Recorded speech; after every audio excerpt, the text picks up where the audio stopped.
do know the thought of remasters and remakes sometimes scares a lot of people and they want that fresh shit, but hear me out. I actually got an idea and I think this shit actually might catch some fire just because we just saw that Freedom Wars Remaster that's coming out, and that was a cult classic game. And I think I know another cult classic game that I've been seeing all in their comment section that would do crazy numbers if it came out again. And that game, I ain't seen had shit else since it came out on the Vita, and it was one of my favorite games, and I see so many people loved it too. I'm talking about Soul Sacrifice. Soul Sacrifice takes that same Monster Hunter style of formula that previous Vita games were also using, similar to Freedom Wars and to Keaton. But the one thing I will say, comparing this game to those other ones, all three of them are vastly different. I mean, to Keaton, you're going to kind of get that kind of Dynasty Warriors-ish type of feel to it. Freedom Wars is more an anime feeling type of game. Soul Sacrifice has much more of a darker tone to it, and it's filled with the world of sorcerers who are literally hunting monsters, which they are spawned of other people. And then these monsters, if you actually look at the story, they're pretty much birthed from like a bunch of folklore. Like there's the Three Little Pigs, you know, Snow White, Little Red Riding Hood. It's taking those stories and giving them a grisly twist to them, and it's fucking crazy. So the game, you're literally waiting in a holding cell, you're looking all around, there's death, destruction, and booty everywhere, and then there's this book laying on the ground, and that is actually what the entire game takes place within. So you're reading this kind of haunted, weird ass looking book, and as you're reading this book, you're learning of the past sorcerer's life through this book, and you're actually reliving it at the same time. The whole goal of the game is to read through this book and whoop Maguzar's ass. That is the main villain that you're gonna have to fight, and it's also the main protagonist that wrote this book. That was his past partner. So the whole game is kind of like tugging at your heartstrings. Like you're going to be making a lot of different decisions whether you're going to save or sacrifice people. So it's actually kind of important that you actually read the lore that is on these monsters.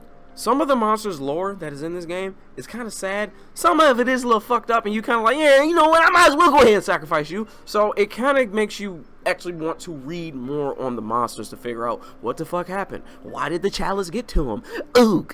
The Sacred Chalice only approaches people, it pretty much feels like when you're either at your lowest moment or you just have insatiable greed. And it actually asks for a sacrifice to be made in order to grant your wish. Good old genie fashion is going to end up twisting your wish around, and then you're going to end up having a life of suffering.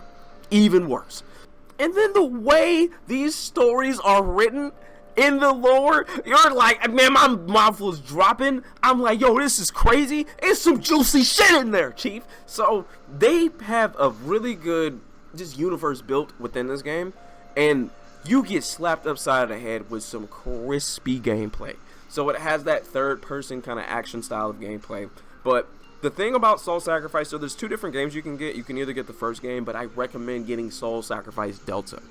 That is similar to a Dissidia versus a Dissidia Duodecim. They take the base game and then they make some revisions, improving the game. So there's actually spell combinations where you can use like the barrowing kind of spell and pop up out the ground and uppercut them, but you could not do in the first game. If you were definitely trying to get this game, I'm gonna be honest with you, if you're trying to get a physical copy, you're most likely gonna find a bunch of Japanese copies that are gonna be cheap, but the English copy gonna ask for a fucking spleen, so be careful. Now, the one thing I would like to say, if this game were to be remastered, I could definitely see this game having a slight bit of quality of life changes, similar things I've seen with the breakdown on the Freedom Wars Remaster. They actually take small bits, they may bump up the movement speed, or they may add in like certain like move cancellations. I think that actually would be pretty cool if you could like cancel your offerings in midair, because I was noticing like, oh, I might be able to do some crazy combos like that. So if there's a way, like once you do certain moves, if you can actually cancel out the offering and then switch to another one pretty quick, I think that actually might make the game even more spicy. This gameplay, since it was on the PS Vita, had that dual analog stick action, it actually holds up quite well to this day. Like, I'm still going back, replaying through it, having a damn blast with it. I'm not having, like, moments where I'm like, oh, this is dated, this feel cool, ooh. It's just certain things I noticed I would have sped the game up a little bit. I felt like that's all this game really needed to make a remaster work. And of course, you know, do the, you know, the same old stuff, like bump the resolution up, have a smoother frame rate so it's a nicer experience, you know, that kind of thing. I definitely think having that combination by barely making some changes, keeping the game to what it was, sticking off that Delta formula, and then making it a little bit, you got something cooking. A part of me even thought maybe make the battlefields larger. That might even make the game a little bit more crazy and blah blah blah. I thought that might actually be a pretty good idea.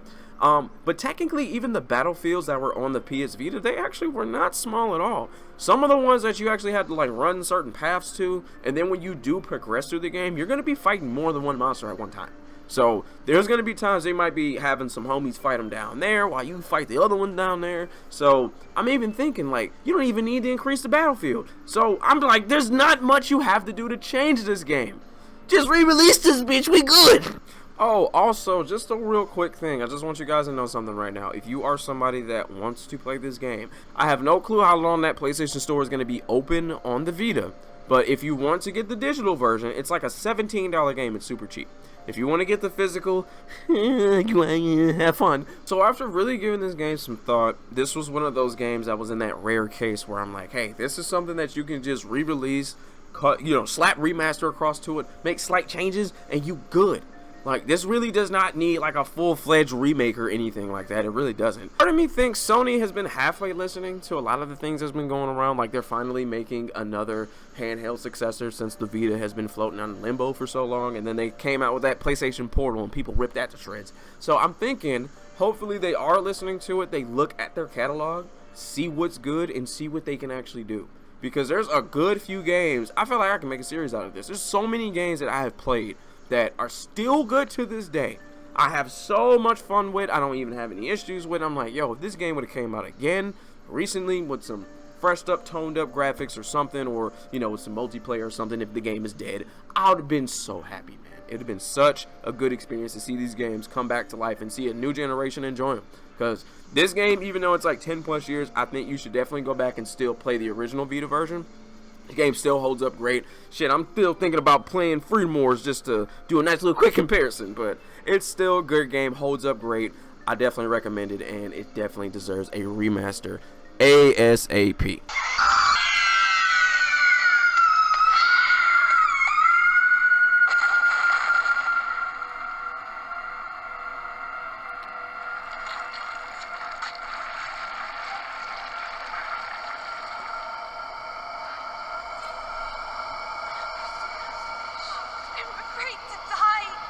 So as always, guys, thank you very much for tuning into this video. Let me know in the comments. I would love to know what your favorite moments were in the game, what your favorite spells or offerings. I want to know what it is. Let me know in the comments down below. And also, let me know if you have an idea of a game you would love to see a remaster of. I mean, I hear a lot of people throw out the Bloody Roars, the whatevers. I want to know what you guys think. Let me know in the comments what you want to see get a remaster ASAP.